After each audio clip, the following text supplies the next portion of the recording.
Thank you for joining us on the Political Deep Dive. I'm Dave Valente, joined as always by AJ for the last week in Tennessee. Woo-hoo! Yeah. I'm so tired, but yay. Yay. And joining us from Houston, Texas, Dan, the man, the burrito eating man, Fishman. What is up, people? It's actually a breakfast taco, chorizo, breakfast and taco. it's delicious. Where'd you Yeah. get it from? So there's Taco Cabana, which is one of my favorite restaurants for years in Texas because it's fast food Mexican, but high quality, and they sell beer. And actually, they sell beer in a big cooler Okay. tub of ice. You just grab a beer out of it, and you. I remember check there out was Taco line. Cabana in. So I didn't get beer for breakfast. Yeah, there was Taco Cabana in Atlanta. There's one in New Mexico as well. I just the one time I remember it, we did a really cool. Oh, lost your voice there for a second, Dan. You lost me, yeah. So unfortunately, I am in Texas, and so I don't have great connection speed. I'm on Wi-Fi and stuff like that. It is what it is. Yeah. So I went to Taco Cabana after a great night out with a bunch of friends in Atlanta. We went around to like 4 or so of the LGBTQ clubs there in Atlanta. Saw Anderson Cooper at one of them, but it was a fun night. And then we went to Taco Cabana at the end of the night, and even though sour cream is free, you can ask for sour cream.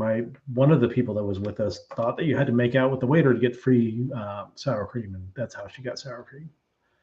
But that's my Taco Cabana story.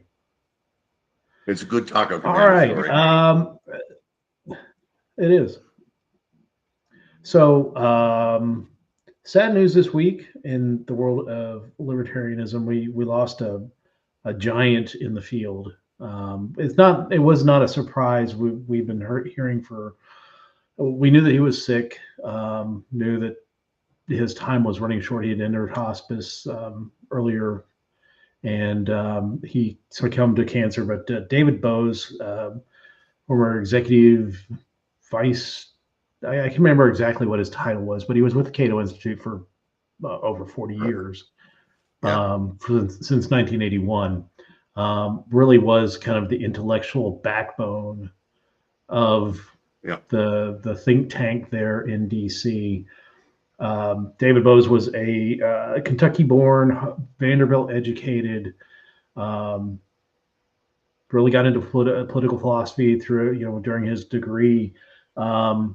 Went to work for Ed Crane and during the Ed Clark campaign for president in 1980, and soon came to Cato Institute in 1981.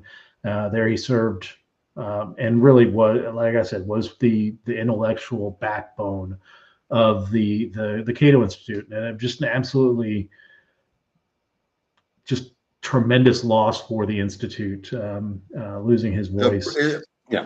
For all of us, he's just a brilliant scholar. He used to do a debate that many people got to see: libertarianism versus conservatism. And they would do it at SFL events.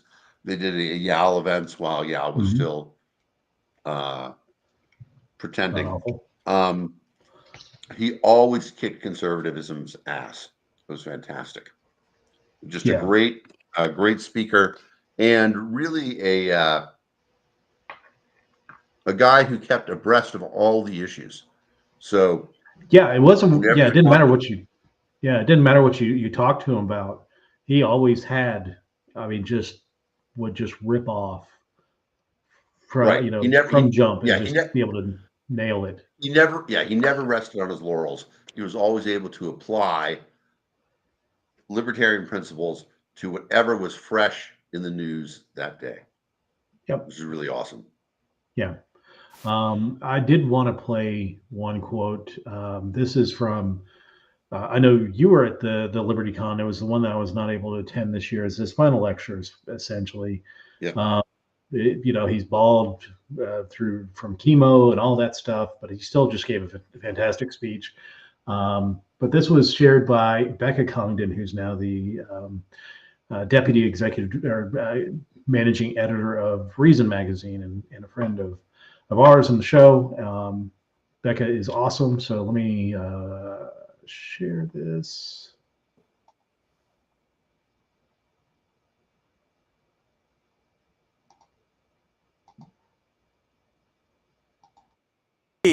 We libertarians, most of us Americans, are liberals. Liberalism is a universal creed. We believe that all people are endowed with inalienable rights, that among these are life, liberty, and the pursuit of happiness, not just some people. And that idea is incompatible with political ideas based on blood and soil or treating people differently because of race or religion. And so when you see self-proclaimed freedom advocates talking about blood and soil, or helping a would-be autocrat overturn an election, or talking about LGBT equality as degeneracy, or saying we shouldn't care about government racism against black people, or defending the Confederacy and the cause of the South, or joining right-wing culture wars and supporting politicians who want to use the state to fight their enemies, or posting Holocaust jokes and death threats on Twitter, recognize that for what it is. Speak up, fight back, tell people that's not America, and it's certainly not libertarianism. So yeah, wonderful, absolutely wonderful.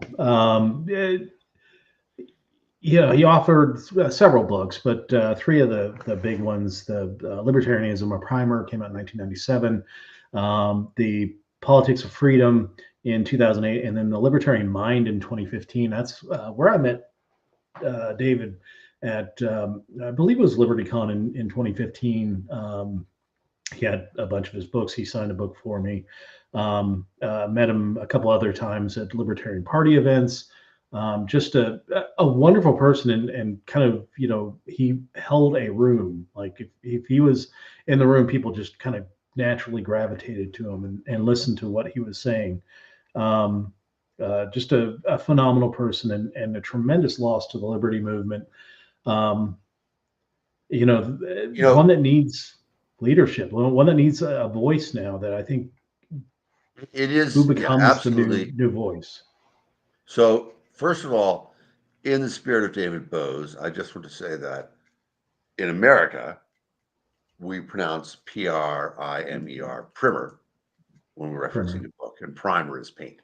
But I only say that because he was a guy who would point to the correct thing, and then everybody would laugh, because he had that way of saying, look, there are all these things out there that we know, libertarianism, English grammar, whatever it is, and we're all in it together. You can always connect the common human experience with libertarianism. And, David was a guy who had the ability to hear what you were saying and then talk back to you with libertarian ideals. And he influenced so many people. His book, Libertarianism A to Z, one of my favorites, early on. And in fact, the Libertarian Party gave that out for a long time. And then we stopped, and I'm not sure why. It's been interesting to see the silence of the bigots masquerading as libertarians in talking about what's happened here, because they know that if they openly criticize David Boaz, it would cost them politically, but they can't praise him because they've committed to the things that David Boaz stood against. Yeah. So they did call him one of the regime libertarians. I remember there was a video out there about regime libertarians, and he was included in that with Nick Gillespie and Nick Sarwark and several other people. I think you were in that video. I was in the video. regime libertarian. Mm. Naughty Dan.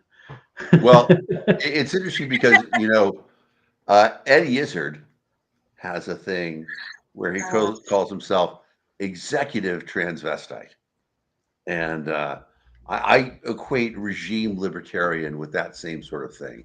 We are in the elite brand Exactly, Joe. of yeah. It's a tragic loss, but we have a strong libertarian candidate running for president this year. Yep. I couldn't be happier about Chase and how much he represents the legacy of the movement that David Boaz wanted to create and support through his years of activism and writing.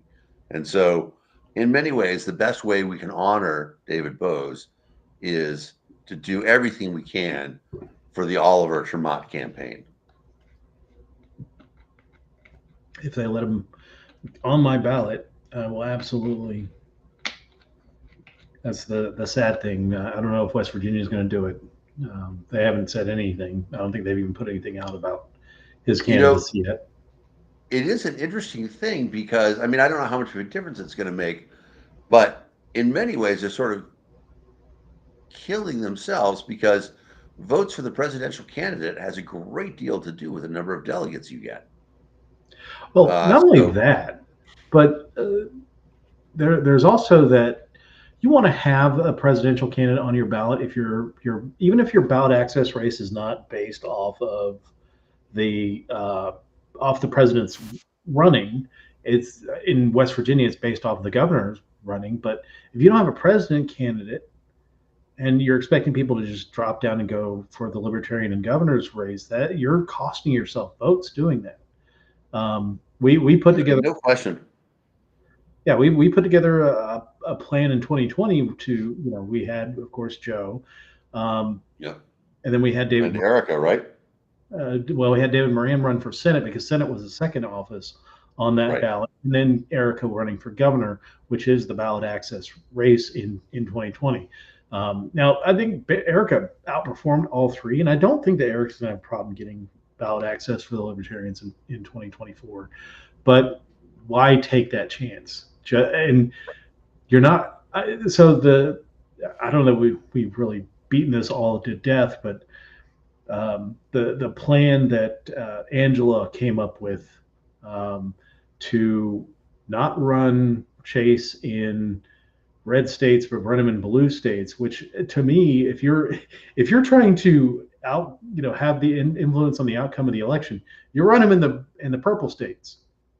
Right. Well, first of all, it's stupid because the red states, it's completely safe to run him in. Yes. So, absolutely. However, if they're going to do this stupid shit, the states that they're going to punish are strong Mises states, Alabama, Kentucky, etc., because it's the votes for Chase Oliver that determine how many delegates they get in 2022. So if they don't get a lot of votes for Chase Oliver in Alabama, Alabama's not going to have a lot of delegates. Nope. Which, they're cutting off their nose to spite their face. But the plan there, and if you run Chase in West Virginia, Chase will get 1-2%, but he's not going to cost Donald Trump. The only thing that I can see that they're trying to do is to somehow give Donald Trump the popular vote, which he's never won. Right, but that it still doesn't make sense.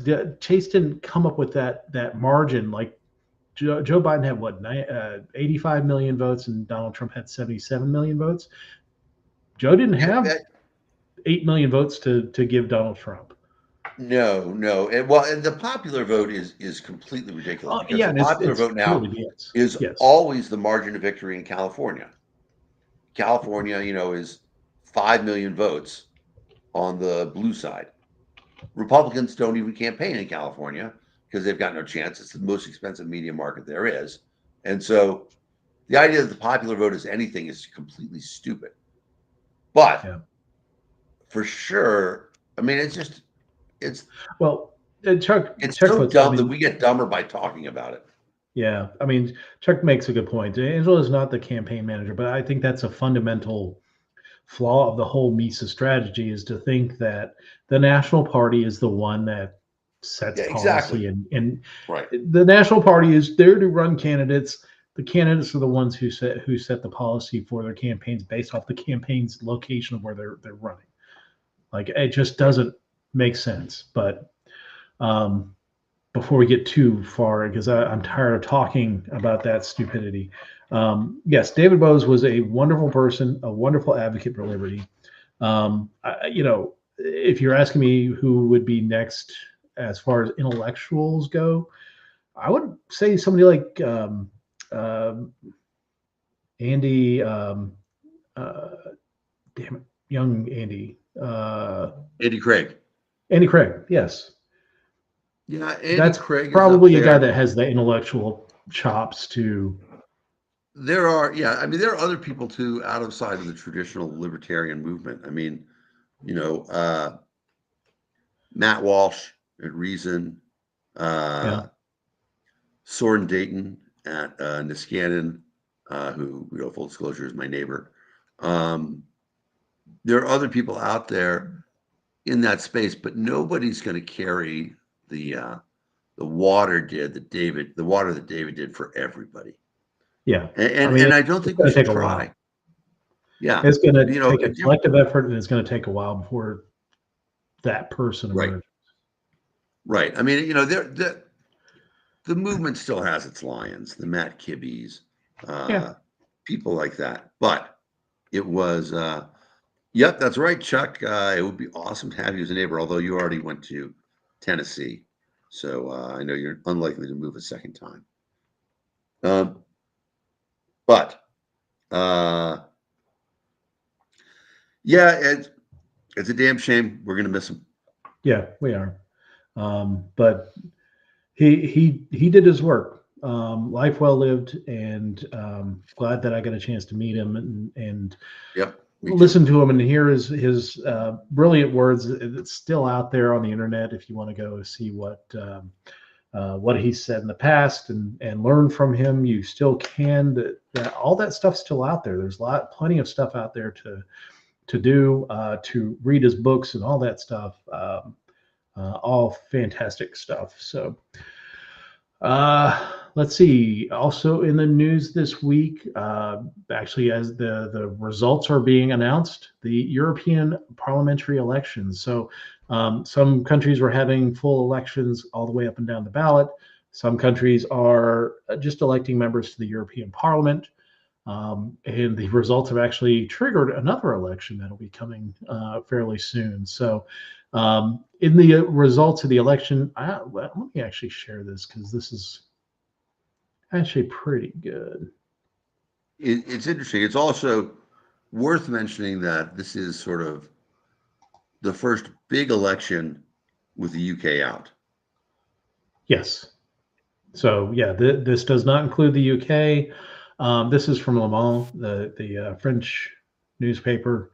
So the results are kind of give you a list of the parties here. So the radical left, social democrats, the environmentalists and regionalists, and the centrists and liberals kind of form the left side of the European Parliament. The conservatives, the far right, which is there was one party before, now it's kind of split into three different factions. There's a far right European conservatives and regionalists party. There's an identity party, far right, and then there's just kind of a miscellaneous far right grouping. Those are going to make up the right side of the parliament, and there is a bare majority for the right parties this time. Right now, is the left in the parliament figures to be about 302 seats. The right is at 357 seats with 47 others. Let's see in this block right here. And then 14 seats have yet to declare. So the numbers may move here or there a little bit, but looks like the right side will have the majority in the parliament. Whether the the conservative grouping, this 179, can work well with the other two more radicalized right groups is going to be Yeah, I really kind of don't think they interesting. Hey, can. hit the toggle to see what it looks like for colorblind people. Oh, sure. It's very nice, isn't it? Ooh. I like it. Ooh, let me see the other one with the color with that one, with that filter. Cool. Scroll down. I love it. I Yeah. want to see that one. We are full service Nice. here at the Political Deep Dive. I love it. Thank you very Yeah, much. It's Okay. very very nice. nice. I've never seen anybody do that before. The thing is that European conservatives are, essentially Marxists. They're compared to American conservatives. There's European conservatives are far to the left of Nancy Pelosi. They are I don't know. none of Well, they're not. Yeah, they're not the far right, the nationalist parties, the Fidesz in yeah, Hungary, yeah, or but the European conservatives aren't calling for, gun rights for their citizens or, no. removal of taxes or anything like that. It They're, is interesting to you see know, that the liberals are on the left side in Europe. yeah, Because the liberal parties, I mean, the yeah, liberal well, parties generally are more of the economic liberals.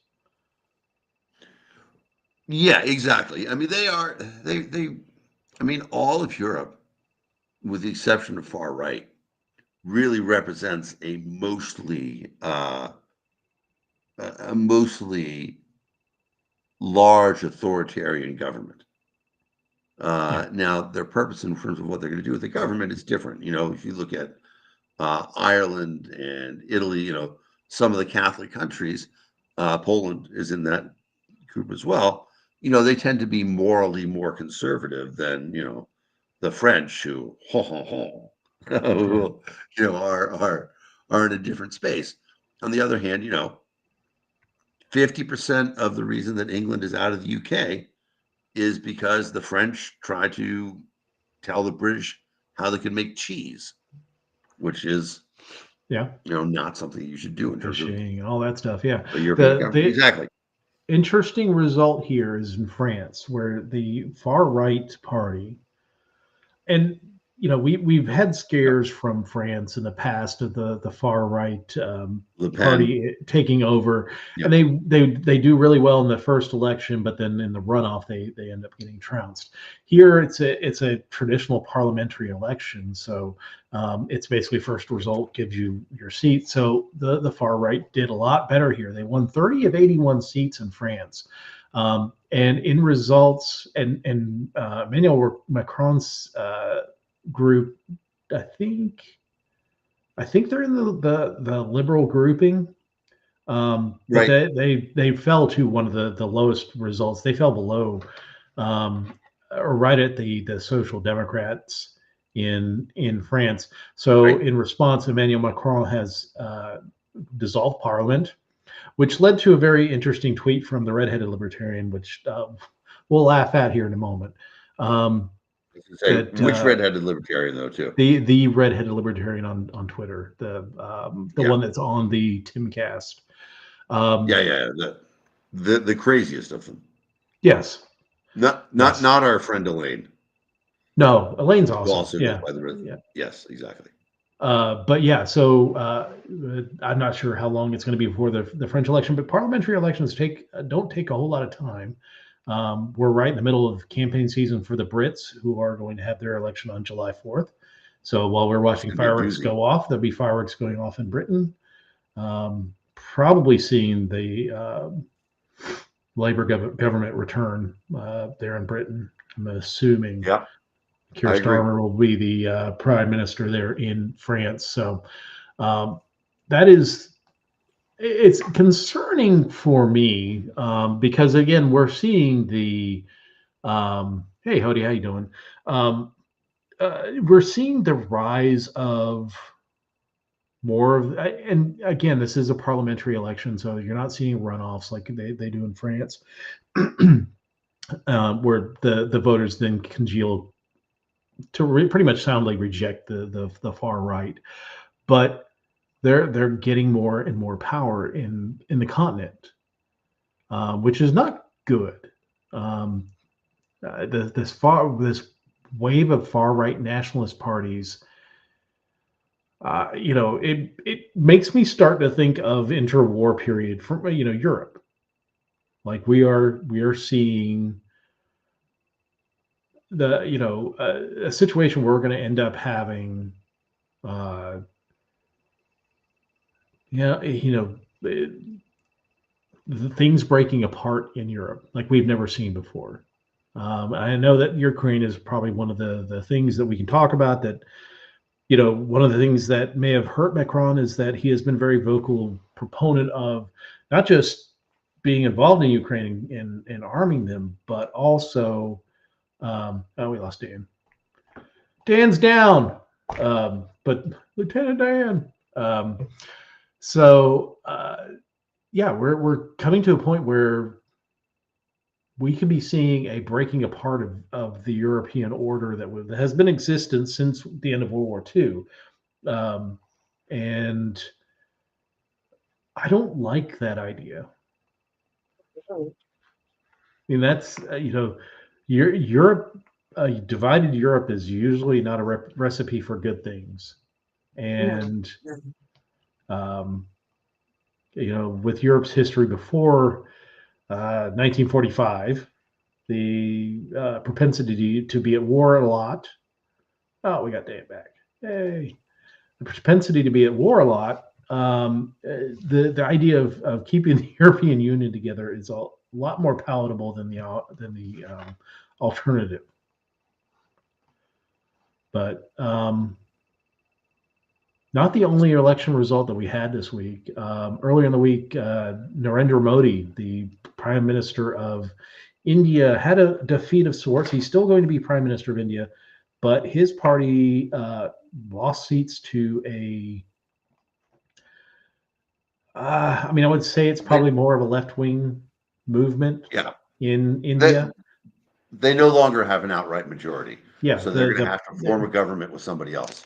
Yeah, the BJP party lost about 14 lost over like almost 50 seats in the Indian parliament. Fell short of an outright majority, which he had enjoyed in his previous two elections.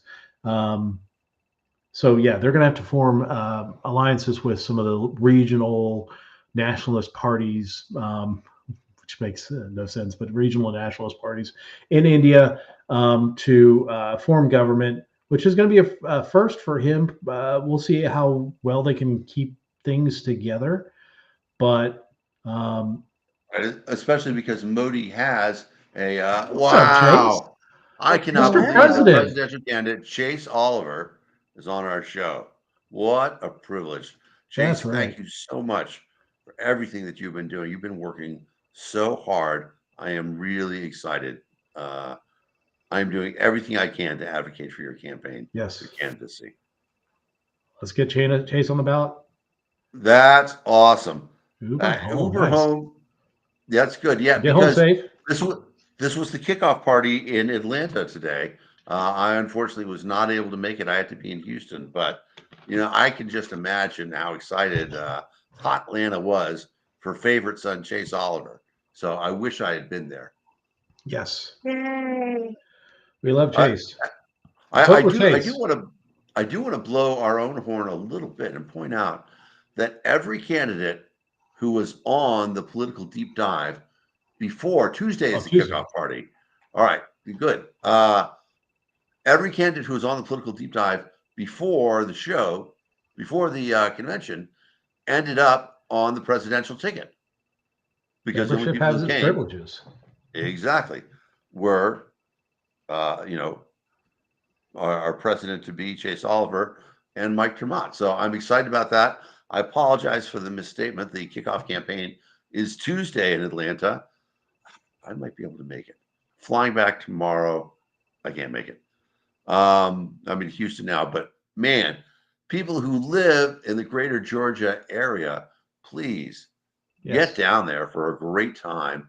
And if you don't, if you can't make it out there, everybody should go to votechaseoliver.com.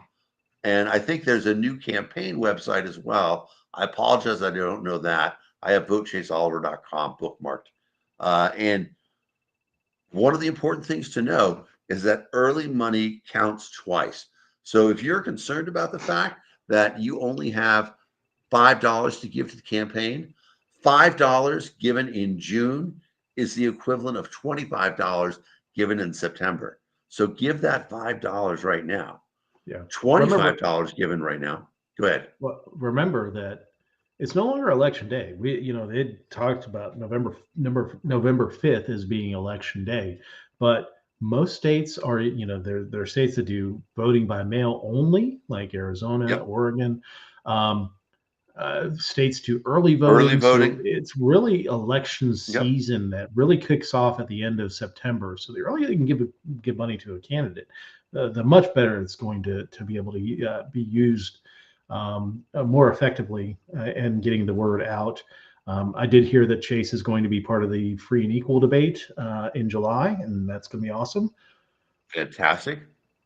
Well, and one of the other really interesting things about that is that we're in Pride Month, and one of the most important topics about Pride is that Pride isn't just about celebrating; it's about visibility. I'm old enough to remember when Queer Nation, their chant was, "We're here, we're queer, get used to it." And it was a very meaningful statement because that's what most people need to do is they just need to get used to the idea that the world had changed and their lives were still completely the same as they'd always been for the people who weren't affected. And Chase's campaign is about visibility for the idea that the government doesn't have to be as big as most people want it to be. Chase is one of the guys who represents the idea that there are other competing ideas out there. And when we allow society to compete against government, when we allow society to compete at all, we all benefit. And so Chase's campaign is about visibility too. And so it's so exciting to have this happen right now. Yep. And I am predicting right now, I don't know where Chase is going to finish in the whole thing. Chase is going to do better than Robert Kennedy Jr. for sure. I am convinced of that because he is the most articulate. Definitely with less brainworms. Definitely with less brainworms. I mean, 100%. I'm sure that's true. But also, the other thing about it is more consistent in his principles. Oh, yeah. Right? Chase is a guy who's been committed to the libertarian position. I had the great honor to, in 2022, during a terrible time, sit in front of Chase at the Reno convention. And we commiserated with each other as we saw, quite literally the shit hit the fan. But we knew that there were better times on the horizon. I wish I'd known that it was going to be this positive, a candidate of this stature running. And so, Chase, thank you so much for tuning in. And Dave, I feel bad for hijacking the show to talk about it, but I'm just every day. I was out at lunch today. We had a celebration lunch for my nephew's graduation, and I was so happy to be able to talk positively about something that's happening in the liberty movement. And that happened because of Chase. So, it's Sunday. Oh, happy day. Yeah, absolutely. That's my churchy quote. A couple of great comments about David Boaz from Chase and Hody. That Boaz would definitely sit and talk with you. He didn't like put on airs about, I'm with this group or that group. He was just genuine no matter what, and would talk to anybody and really provide the the gospel of libertarianism, of liberalism and libertarianism, and definitely was just a good, genuine person. And yeah, I Genuine. agree. Mount Rushmore And for libertarians, Bose is on it. yep. And the other thing about David Boaz was that he had a genuine charisma about him, right? You could sit down and you could talk to him. And we have some deep thinkers in the movement who, they're really smart people, but occasionally their understanding of polite society and thank you notes and things like that are a little lacking. Bose was the complete package. Yeah. He was a true gentleman and a scholar. Yep. Absolutely. A couple more points about Chuck. Yeah, definitely would always sign petitions. Always cared about the Libertarian Party, even though the Libertarian Party gave him plenty of reason. Like I said, that one video about the regime libertarians and all that stuff. Yep. You know, even though there were elements within the Libertarian Party that did not care for him, he cared for the Libertarian movement, and by that extension, the Libertarian Party. I'm no, don't want to put words in his mouth, but I'm sure he wanted it to be better. For sure. For sure. Yeah. All right. Yeah. So it's almost going back to the Modi thing. It's almost like kind of what the opposite of what's going on in Europe is happening in India, where they're moving away from more of that nationalist propaganda. Yes, they won re-election, but they're much reduced strength, and there seems to be a more gelling opposition to what's Right. going on in And, India. there's one other story uh, about that. The polling in India was unbelievably wrong.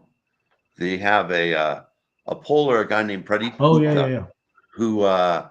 who is sort of the Nate Silver, and he was so wrong. He broke down and cried on the air, Yeah, I saw apologizing the news for. about that.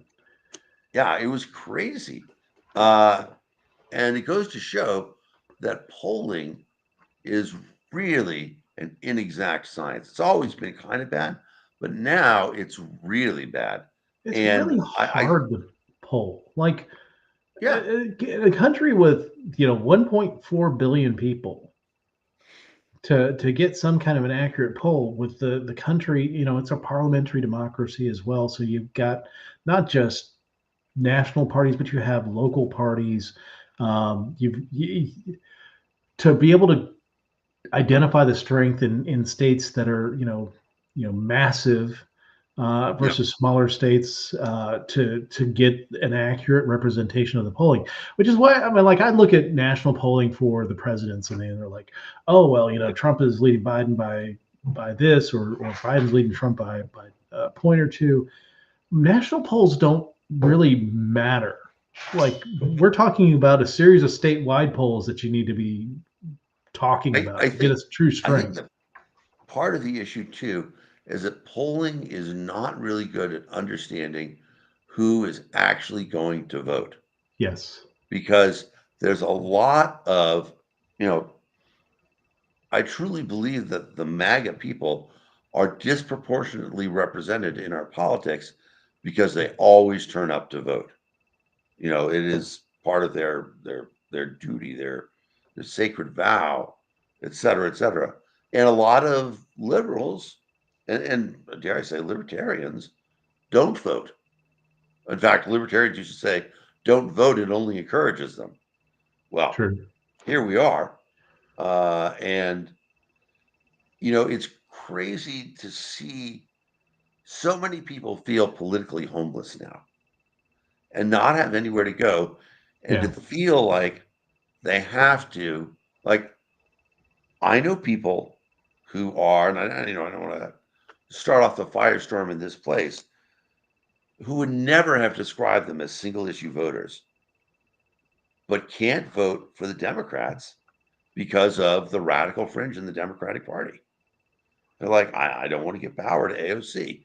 I don't want to give power to Rashid Tlaib. And these are people who are generationally Democratic voters. Yeah. And they feel like they're protected in their states because they live in solid blue states. So they're not worried about losing access to abortion or rights, stuff like that, selfishly. And instead, they're like, all we're going to vote about is foreign policy. And in this case, foreign policy, I don't think it's going to matter because I think in these solid blue states, they're not going to change anything. But Texas, I mean, who knows? Like, if you, yeah, I mean, say Donald Trump gets reelected, has a House and Senate, he has the Supreme Yeah. Court, they pass a 3-week abortion ban or just outright ban of abortion. right. What's going to stop? What would this? Well, I mean, ideally the Supreme Court. The question is, what would this court do when that case gets there? And it's a weird thing. I mean, this is a weird court for stuff like that because, it's Yeah, I mean, many there are people know some too Supreme many Court people do. justices that get there and then, I think they kind of Yeah. overcompensate. Like we've had some Supreme Court justices nominated by Republicans that really ended up Yeah. more on the left side. I think they overcompensate when it comes to the president that nominated them, and I think that was the case when it came to some of the court rulings around the Well, election. Roberts, I think Roberts, Kavanaugh, and Prep Boy. Kavanaugh. No, Kavanaugh and Gorsuch. Gorsuch, sorry. And actually, I meant Gorsuch, not Kavanaugh. I think Roberts, Gorsuch, and Kavanaugh have been incredibly disappointing to the social conservative movement because But those Gorsuch guys was kind of a known quantity that he was not right. quite He was a down. known constitutionalist, and he pisses a lot of people off. He pisses Yeah. off liberals, of course, as well, because he doesn't advocate for a strong federal government protecting people's rights against an overreaching state government. He is, Yeah. A limited power guy, and that's a weird place to be. On the other hand, when it's been time to expand the powers of federal government to do this, that, and the other thing, he's been consistently against that too, frustrating conservatives. Yeah. Amy Barrett Browning, or whatever her name Amy is. Coney Barrett. Amy Coney Barrett Browning is like Robert Burns's girlfriend. I mean, she's social conservative through and through, and she's going to be on the court for 40 years, and we're just going to have to suck that up until the end of the right. Exactly. Right. Exactly.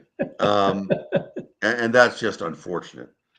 But that's the other interesting thing about it is that the Democrats who are left on the court, the liberals who are left on the court, they're not going anywhere in 4 years.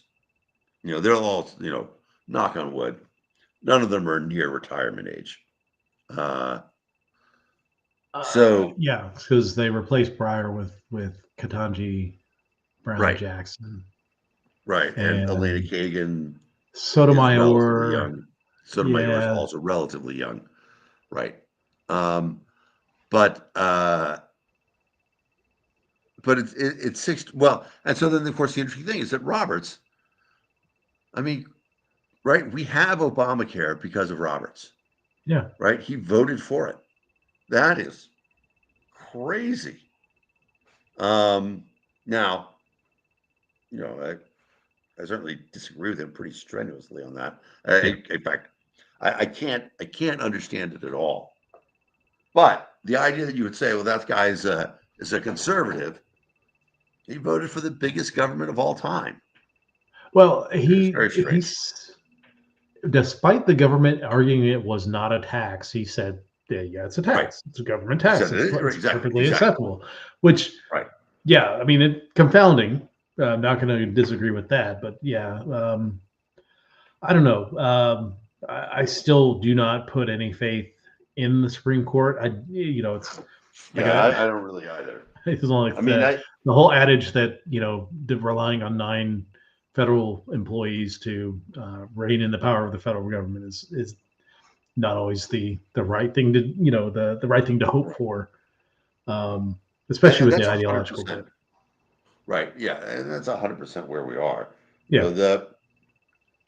The reason that I'm a libertarian, and a small L libertarian, is because I fear the power of government. Hey, Heidi. Not Hey, Dan. because I want to, see specific things happen.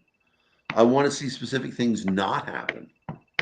And that's what I'm hoping for. And as the government gets larger and larger and does crazier and crazier things, I keep hoping that Americans will wake up and say, yeah, something's got to be done. And the only thing that can be done is to recognize the fact that we shouldn't be inflicting on our will on each other.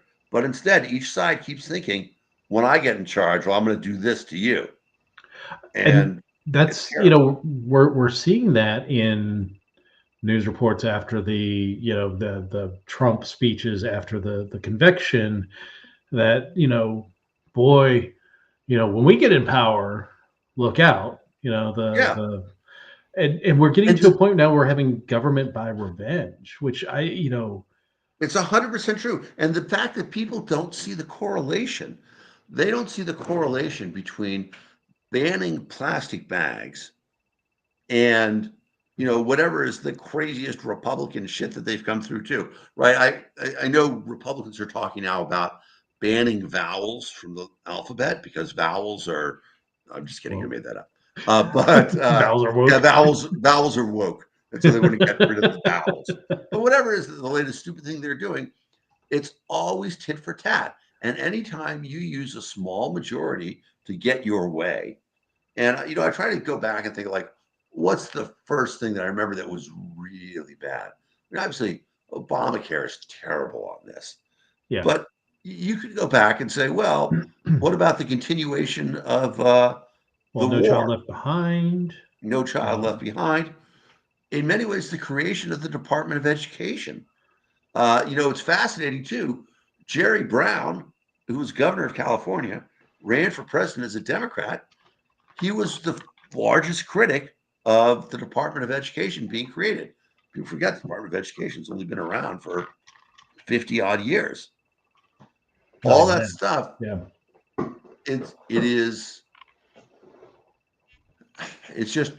it's one thing after another. And the problem is that each side escalates. Gary Johnson put it really well.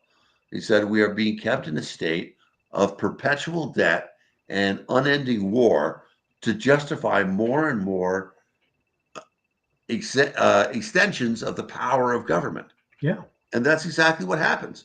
The Democrats come in and they say, oh, we've got to worry about, the war state or poor people having this issue or billionaires being out of control. And so in order to do that, we've got to Yeah.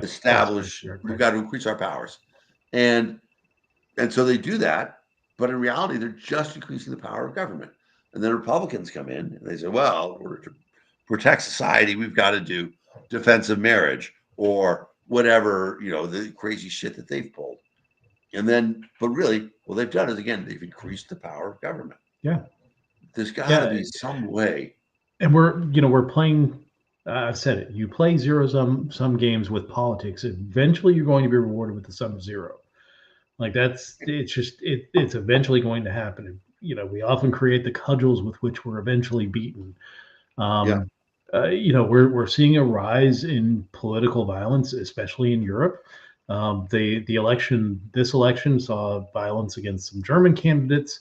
There was an attack on the prime minister of. Well, there was the attack on the new prime minister of Slovenia, but then there was an attack this weekend on the prime minister of Denmark, and actually that may have helped the left wing win in the European elections in Denmark. Might have backfired on the on the right side there in Denmark, but yeah, it was absolutely. We're seeing the rise in violence, and we're seeing the rise of threats in the United States. We've seen things happen. Of course, January 6th, but the Cincinnati FBI office getting shot up. We're Yeah, we're not even in the heat of the political season. We're seeing people just right, riled up to the point where I don't know that we get right, through this. right. Well, it's a fascinating thing, and there's certain things that we can't even talk about for fear of being censored by YouTube or Sure. something like that. But you see acts not just of insurrection at the federal level, but against police officers and sheriffs at local levels. People in a state of rebellion Yeah. because people's natural state is to be free. And, it's funny, there's this reverence among a certain group of libertarians of the killdozer guy. Marvin And Millen. Yeah. yep, it's an interesting thing in that that guy had reason to be upset. But he also had reason to think I did a little bit of, by digging my feet into the ground and refusing to go along with things, of exacerbating the situation myself. And, here we are with a scenario where the guy goes in and didn't kill anybody. It's unclear that he didn't kill anybody because he didn't want to kill anybody. True. I mean, could have. It's, he I mean, it's hard. I could have mean, killed somebody. okay, you're in a bulldozer Yeah. outfitted with like No, tons of so metal and things like for, that. It's fairly easy to get away from it. yeah, yeah, definitely true. It wasn't a high speed thing. I mean, there was right. There was also he had the ability to fire guns out of it, and I agree, Janice. The killdozer guy had his reasons. Uh, you know, the city cut off access to his property. Um, there was a lot of frustrating stuff going on there for him. I agree with that. But my biggest point about it is that when we celebrate him, we celebrate vigilantism. And we can't complain about one group of vigilantes and not another. And it's interesting because, I was a strong defender of Kenosha Kyle, who, killed Rittenhouse. those people in Wisconsin. But the last week, he has been repugnant. Just Uh, terrible. yeah, I've seen some of his. I mean, I think he's been repugnant the whole time. Yeah, I I mean, the don't care stuff, about the shooting and all that yeah, stuff. I mean, his like before that, sucker punching a girl and all the other stuff that he's done since. yes, He's a piece of shit. there. I mean, it's an interesting question. Was he a piece of shit, or was the response that came to him for doing a perfectly legal action? Right? Here's a guy who then gets, the full weight of anti-Second Amendment people, of Sure. pro-protest people thrown on him, and he gets labeled with all the worst possible terms. And right, he was 17. Yeah. I mean, I'm not. They made him. The left I made Kyle what he is. sure. I'm. My whole thing is that it's both sides were horrible to hang their lives on this guy. Like Yeah, he was not a good person in and of himself to begin with. Yes, he was 17-year-olds, 16-year-olds do dumb shit. But I mean, the but one side lionizing and one side demonizing him um, was both sides were short-sighted on this one. yeah, I don't know. He went and stood in a place where nobody was with a gun to defend that property. And then people came to him, right? There was nobody there when he started off the evening. So it's not like, he went out looking for trouble. He said, I'm going to a spot where there's a property that needs to be defended, and I'm going to be there. People came looking for trouble. Did the property owner ask him to do that, or I can't remember. I thought What the property there owner was there, not asked him. the property owner did not ask him. What happened was 2 days beforehand, there was an older business owner trying to defend his property, and asking people to go away and stuff like that. And they beat the shit out of him. They beat the shit out of him with a fire extinguisher. And this was just an old guy trying to be. He was being respectful and polite. Please don't hurt my business, stuff like that. A radio host said, "We need everybody who can to come into Kenosha to stop this sort of thing happening." And if you watch the video, that guy getting beaten with a fire extinguisher, that's some serious shit. Sure. Kyle shows up as a direct result of that video. And other people do as well, right? They're coordinated. Are they militia people? Yes. Are, without question, many of them holding on to repugnant thoughts? I think so. I think if it had been, if it hadn't been black people rioting, I doubt that a lot of them show up to do anything about it. But and of course the people that he shot ended up being, well, one of the guys is like a medical guy. That wasn't the one that survived, got shot in the arm, was a medical guy, but the other two guys were not. A medical guy, didn't know that. But even the medical guy was armed, and he was pulling a pistol out. So it's not like that guy was, an angel either. He was a combat medic. He was armed. Yeah, he was armed. I mean, some guys shooting people in the streets, then, again. But he wasn't shooting people in the streets. He was on private property. People he was in the street him when he shot the last two people he shot were in the street. They were chasing him. He was running away. The guy hit him from behind with the skateboard. Yeah. Right? Okay. He's trying to run away at that point in time. When the guy hits you with a skateboard, that's not, you are justified to shoot him, even if you are in the street. Sure. And then the third guy comes up and he's like, he has his hand up. It's like, watch out, watch out, watch out. But then he's got his hand behind his back and then he's reaching. And that's the guy who survived. Yeah. But, it's all on tape. But then, of course, the problem is Kyle then says he's not a hero in any stretch of the imagination. He just was there and did what he had to do to survive. Exactly. And now he's just a parrot for the conservatives. Now he's a piece of shit. Just a parrot for the conservatives. But I think he was a piece of shit before. Right. Yeah. I don't know if he's a piece of shit before. But I definitely slugged the girl with, she got into an argument with somebody and he slugged her from behind. Like that's. But is this before? It was before the Kenosha? Yeah.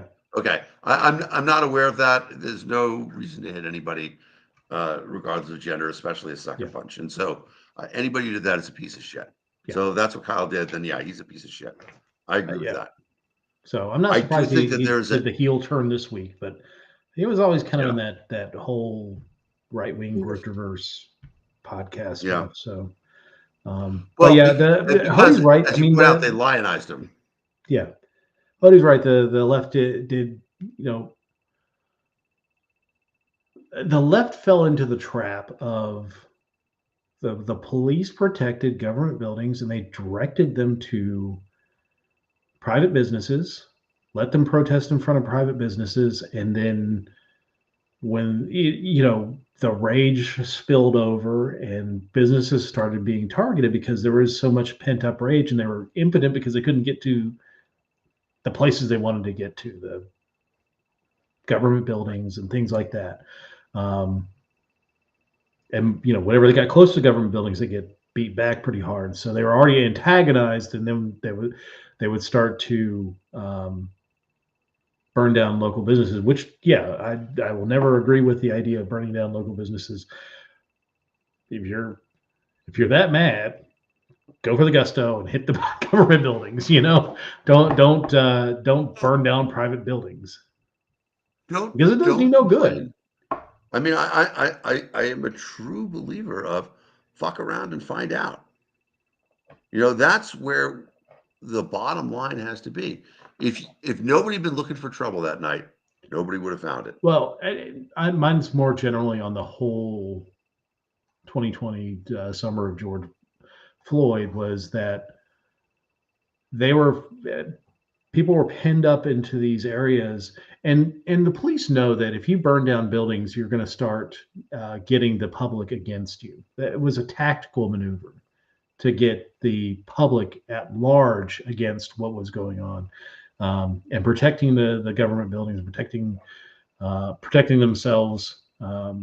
So yeah, I mean, that was just the absolutely frustrating thing to watch, is that they're setting a trap for you and you fell into the trap every time. Yeah, I definitely agree with a lot of that. Yeah. Let's see. Yeah, but we were talking about government by revenge, and the heightening of political violence in the United States, in Europe. Um, and you're right, we've given too much power to government. We have made government the source of all this. We put all this money into government. We put all this power into government, and government knows that it can keep us fighting each other. That's why we have the culture wars. That's why we have, fighting each other for just stupid reasons. The immigration crisis and all these other things to make us fear one another. I will say that they're playing with fire. Government is playing with fire right now because they've gotten people so pissed off at one another that they don't think straight. They can't see straight. And really a small thing. Let's say Joe Biden wins in November. Yeah. What's that What going to mean? happens then? Or something happens. Let's say it's happened before. We get to election night, and then there's dimpled Chads in Florida. We got to fight this thing for a month in the courts. Yep. How bad does it get? I mean, I honestly believe that the only solution at this point in time is the solution is the dissolution of the union. And I hate to be a American divorce person or something like that, but we're so divided as a country now. But how do you divide the country, though? I mean, like, well, we it's were not so set much up that like red state versus blue state. We were set. Well, no, that's the problem, is that it is cities versus urban areas versus rural. But we were set up to be like that. We were set up to be 50 laboratories of democracy with no overarching federal government. We could go back to that. We could go back to a minimalist federal government and let the states do their own thing and let people vote with their feet, right? I mean, AJ, it sucks that she has to move, but she is voting with her feet and going to a place that she finds safe and tolerant and what about states better. like Tennessee now that are saying you can't even travel to another state? I mean, to clearly, do the things that you want to do. And clearly, that is illegal. It is against the Constitution. I think if that got there, that's the interstate commerce, right? There's interstate but commerce I don't laws. know. I don't know that this Supreme Court, again, I don't know that the Supreme Court. I will say that I think that you got the votes that could, if you cobble together the three liberals and then Gorsuch and Roberts, I think they could. Yeah. But I don't know. Like, let's see how scary things become with a Donald Trump presidency, or would they have the backbone to stand up to Donald Trump? Well, I mean, what's crazy about it is, where is Trump on this thing? We know that Trump is actually socially very liberal, right? I mean, Trump's got a few in his bag, Yeah, right. I mean, he bragged about paying for thousands of abortions when he was a playboy, right? He is, personally, Oh, but he's born again, y'all. It's okay because he's Christian now. He's been forgiven and he's going to save us all. Did you actually know that his name is Jesus? Well, have you heard and they just real close. That's what the J stands for. Yeah. That's have what you the J heard stands the for. gospel song for Donald Trump? No. Oh my God. I don't know that over here. But Yeah, don't. Yeah, I wow. knew that, yeah, I knew it existed because I am currently in Tennessee, but only for a couple more days. Um, Hey, yeah, it's awful here. It is awful here. It is, Yeah. I'm so glad you're getting yeah. out. That is awesome. Oh my gosh. Oh, Hey, I'm, so if you are looking to help AJ out and get a few more dollars into her pocket, check out yes, Lou Dog Design. There's great stuff there at Lou Dog Design. T-shirts for the political deep dive, T-shirts for anti-Republican stuff. Fear of that very into. persuasion. Oh, So I think it's all packed. I can't show y'all anything. Sorry. no, that's cool. That's cool. We I was like, understand. I It really may don't take think a I can couple find days to anything. send. Yeah, it may take a little bit of time to send out, but yeah, definitely come and check out Blue Dog Design. Scan that QR code at the bottom. It'll take you to her is it It is Etsy. Yes. Etsy Etsy shop. Yeah, so Yeah. check that There's out. a few different. Yeah, And lots of thank fun y'all stuff. very much. Everybody has been very encouraging, which is great because I have spent quite a bit of this weekend unintentionally with a bunch of my relatives that are not approving. So if you don't want to buy anything from Etsy, that's really okay. If you will just continue to be a positive light in the world instead of a negative, well, don't, have you heard there's snow there? Yeah, there is. It gets really cold. Yeah, and you know what? Their electricity stays on. The world doesn't end Yes, because they know there's how snow to handle it. outside. And they have legal Um, cannabis. well, yeah, but I can't make that a argument.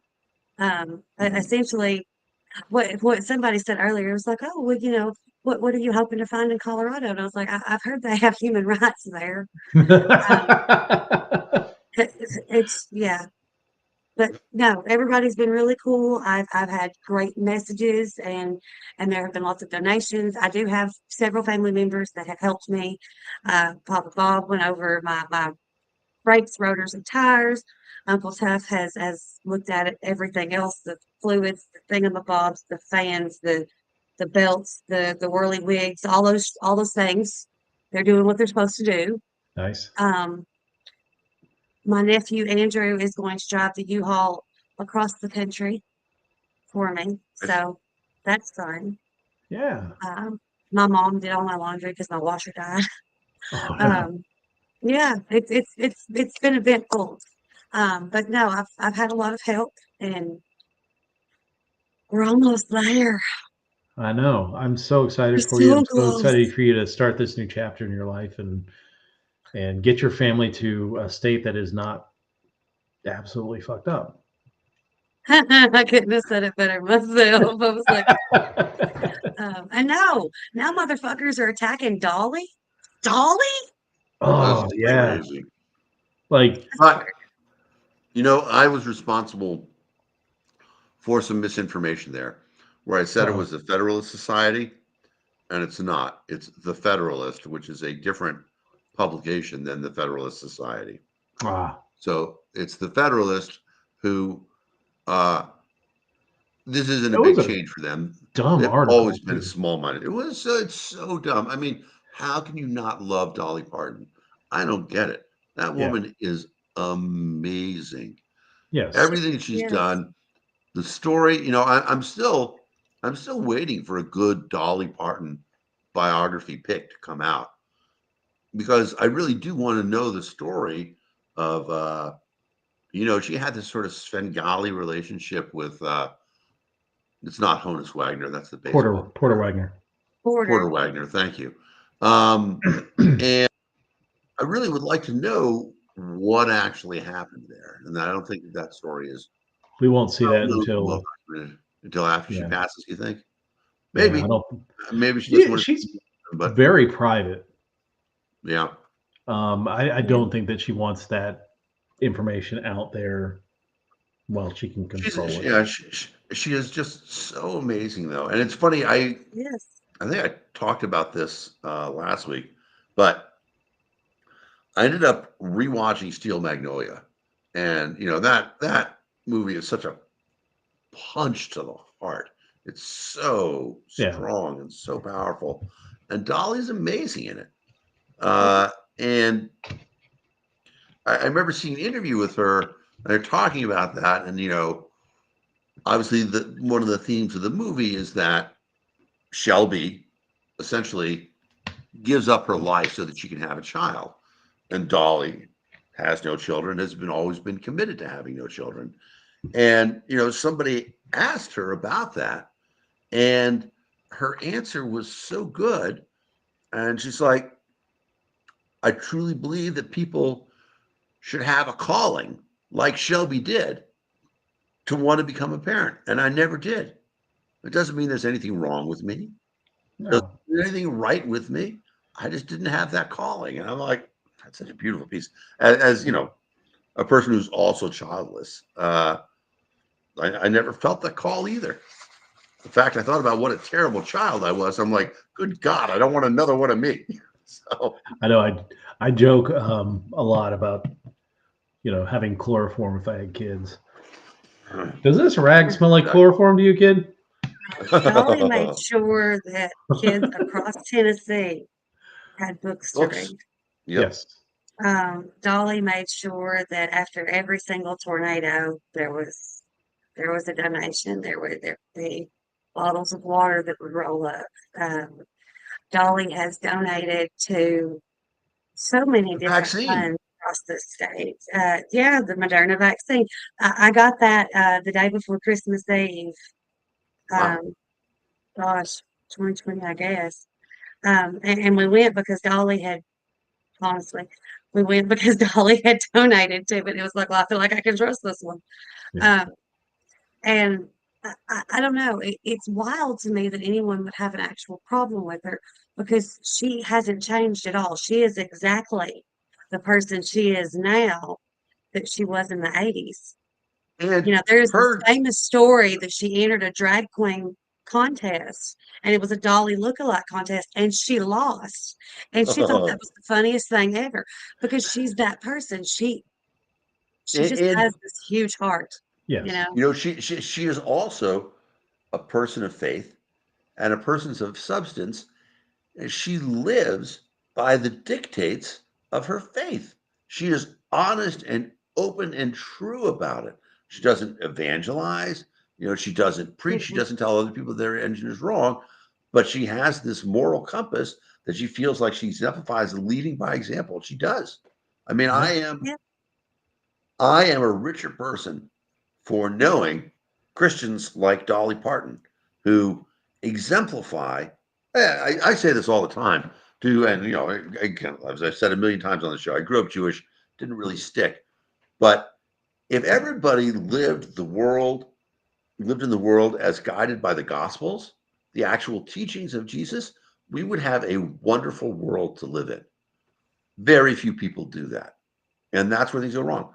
Dolly's there; she is there. Yeah. All right.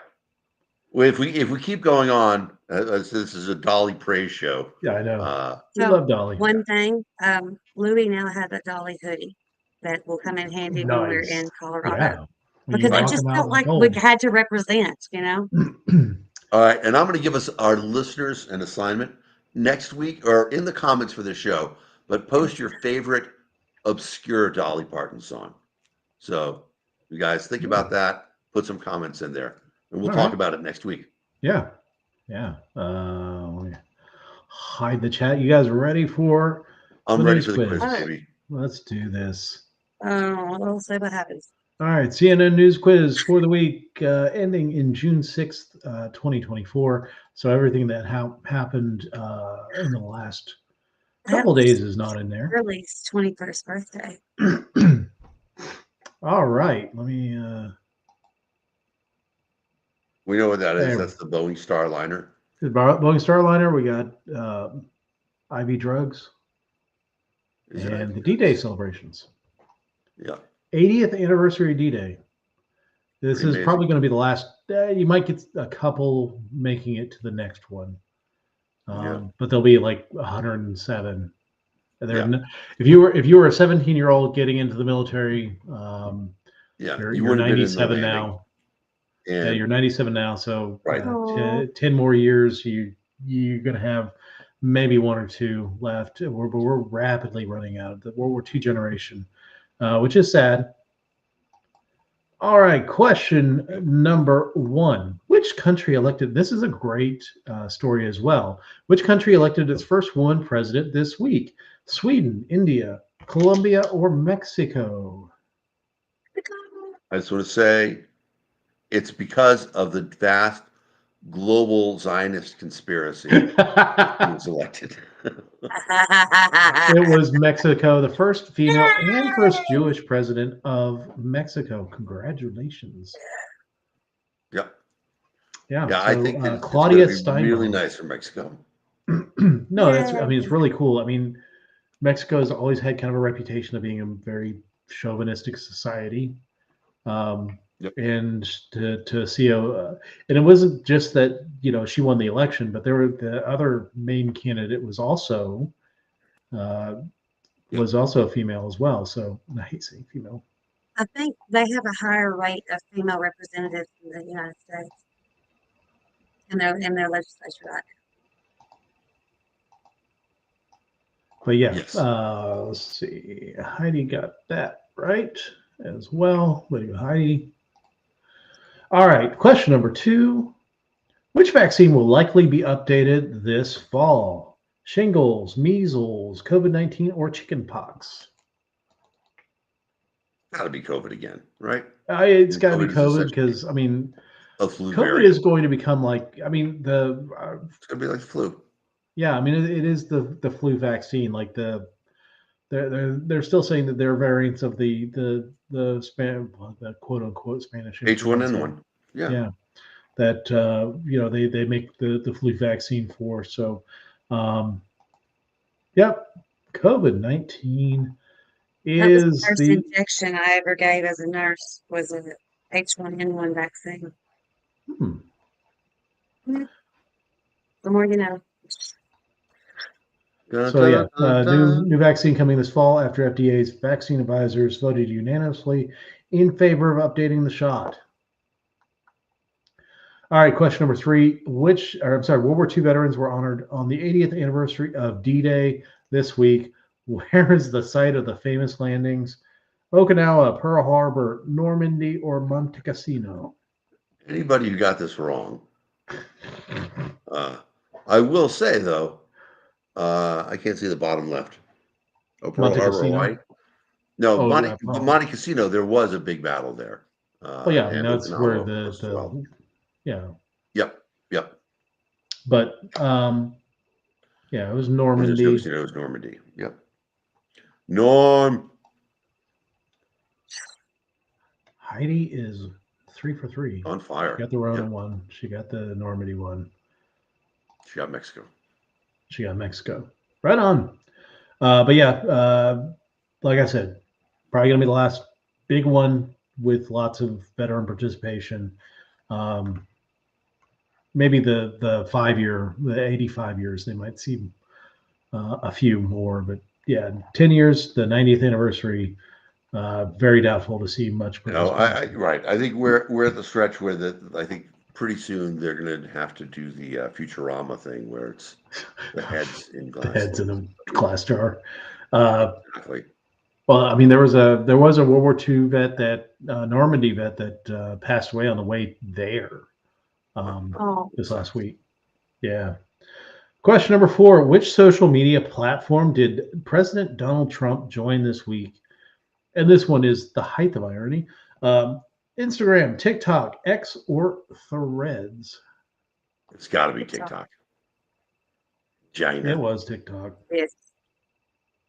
Which, is he going to do his little jerking 2 dudes off at the same time dance on? It's pretty funny. Yeah, I mean, it was bad that Joe Biden joined TikTok. Like it was, I mean, after signing the bill to ban TikTok, or in the middle of the legislation to ban TikTok, joining TikTok as part of his campaign. Donald Trump, a lot of the Republican opposition to TikTok, not just the Chinese scaremongering and things like that, but back in 2020, there was a rally that Trump was going to have in, I believe, Tulsa. It was on the 100th anniversary of the Tulsa riots. He was having a MAGA rally in Tulsa, and it's just it sucks that what happened on YouTube or on TikTok was that people rallied and bought up all the tickets to the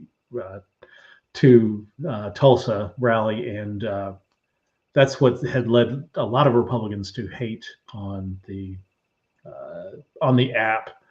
But yeah, now it's bipartisan hate, which sucks. Yeah. All right, question number 5. Which city scrapped its plan to implement congestion pricing on busy streets? I know. Los Angeles, Miami, Chicago, or New York? It was Come on, Heidi. the Big Apple.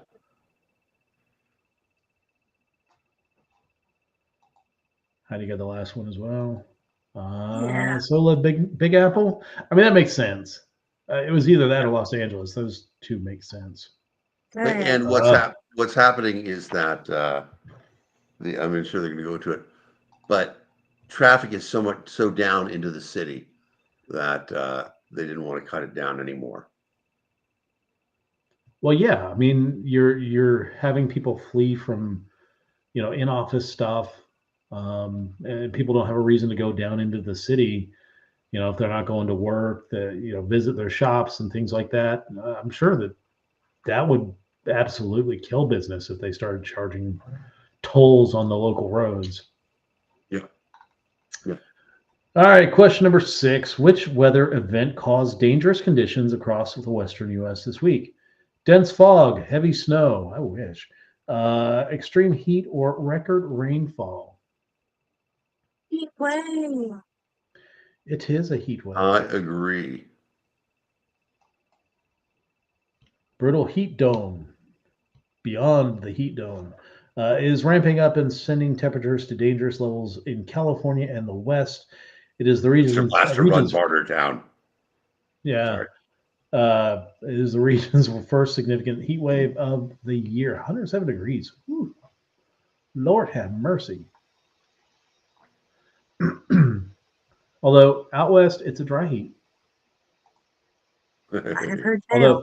Although a dry heat feels like a convection oven, so I think that's better than the whole swamp thing we've got going on now. Yeah, I'd rather do a dry heat than a humid heat. Yeah. Yeah. Question number 7. Which mobile phone network experienced outage Tuesday that left customers without service for hours? AT&T, T-Mobile, Verizon, or Consumer Cellular?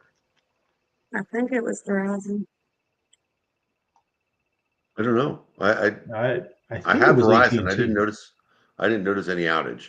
Yeah, I'm I on didn't have Verizon any as well. issue, but I think it's Verizon. All right.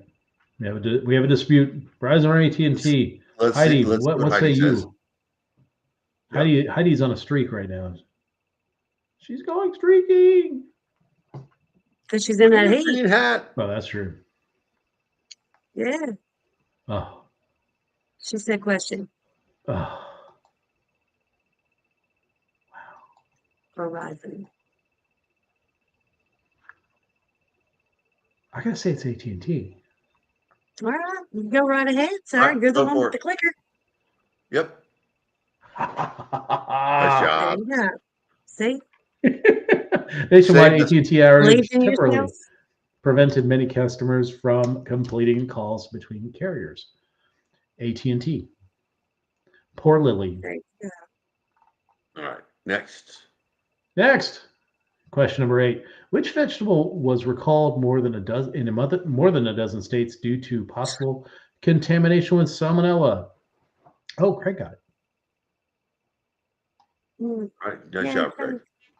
The answer is cucumbers, lettuce, broccoli, or zucchini. I actually heard about this one. I don't know. I would guess lettuce, but is it yeah, broccoli? that's the problem. It's green in the background here, but it looks like little cylindrical greens. so But I heard what it was. So Well, is it broccoli?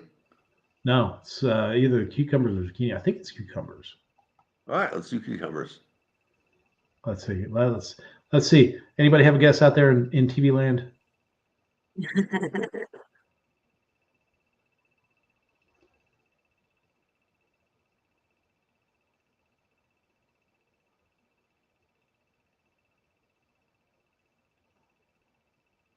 Oh, Heidi, I think Heidi got it as well.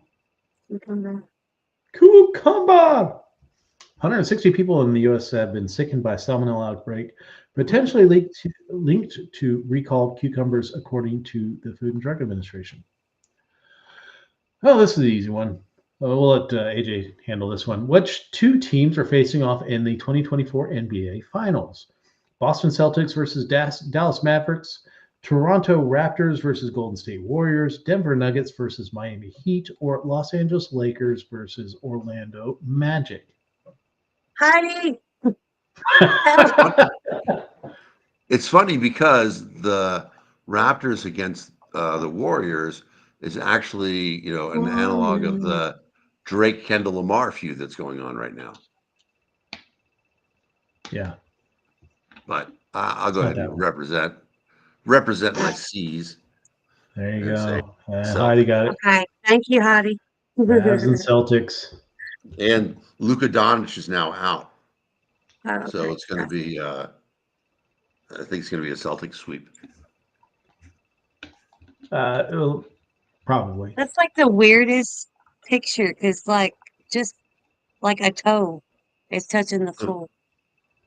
Yep. It looks like he's. They're all in action. Yeah. Yeah. It's very cool. All right.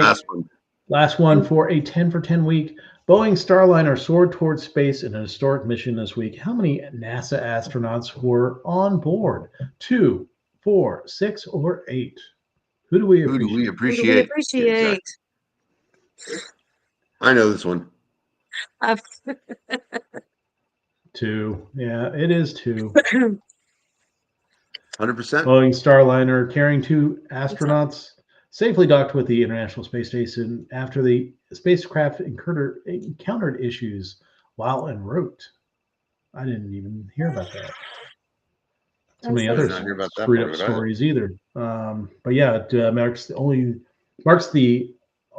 6th inaugural journey of a crewed spacecraft in history. Okay, that makes sense. I guess if you only had 6 different crewed spacecrafts. All right. And Heidi got that as well. 10 out of 10. 10 out of 10. We did really well this week. We did really well this week. Now, here's the thing for me. I got to chew and screw. I apologize, everybody. I'm down here with family. We finished the quiz.